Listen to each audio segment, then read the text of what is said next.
And action.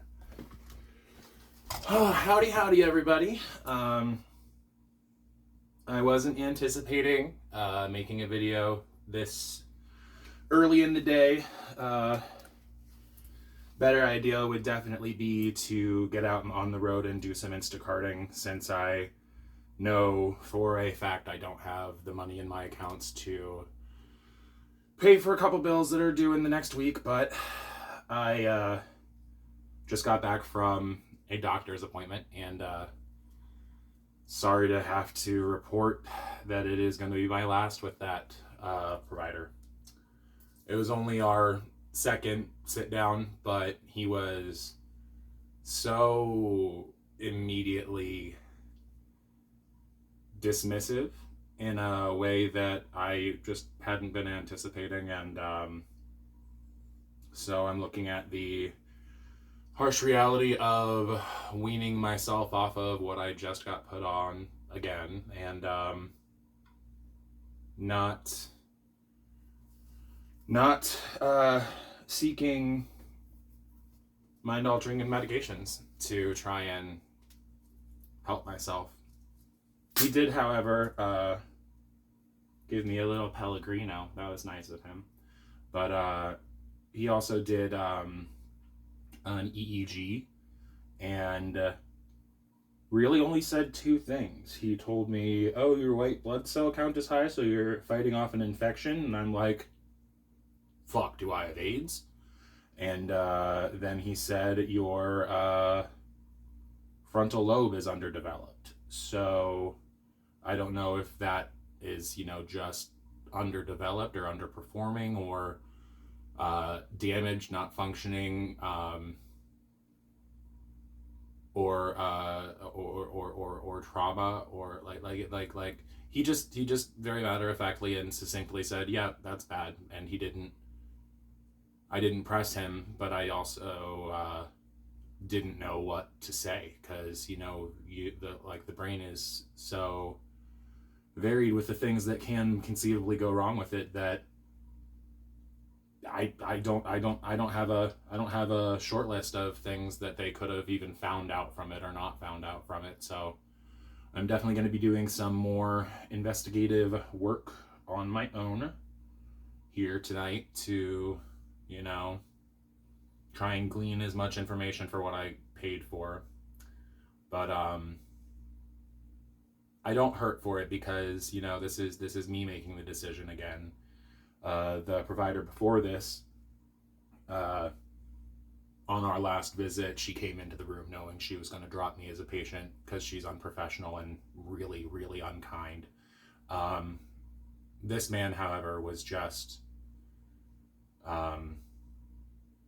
kind, but not, what's the word I want to use?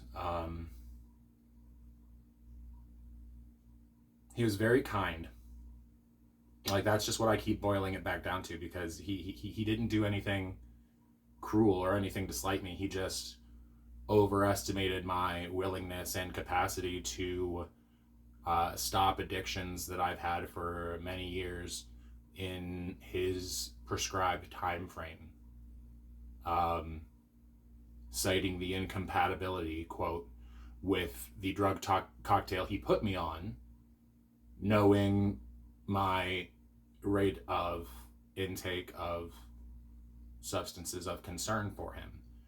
And it feels like a bait and switch. It feels like, thumbing your nose at me and saying, we got you.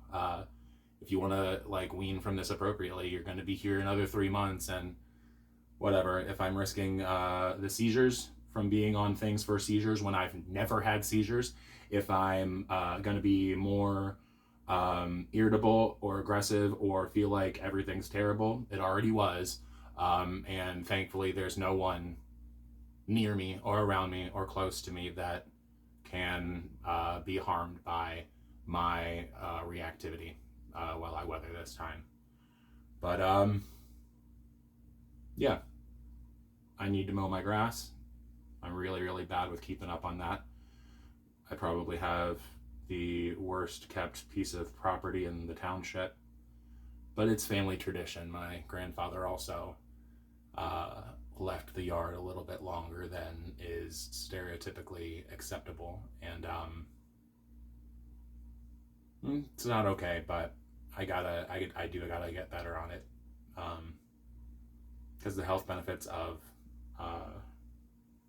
getting out there and just doing yard work and doing the things necessary to keep an estate up are good for much more than just the body, much more than just the mind. I think really putting your hands to the earth and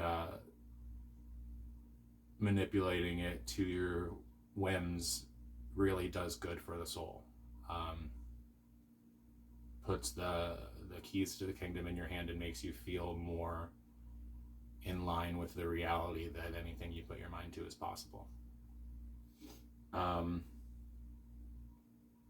I don't come from a family that jumped on the prescription pharmaceutical train too terribly much in my childhood. So it's not going to be much of a change for me to fall back into my perception of the entire rigmarole of it that I was raised with, which is just, God doesn't give you more than you can handle. You just gotta, keep on keeping on and find support structures and all that shit. Well, I am going to turn off this this video right here. I just wanted to, vent the littlest bit about that new development in my life, and I'm gonna binge eat some food now, and I will have a more of an itinerary to keep myself on track for this next video. See ya.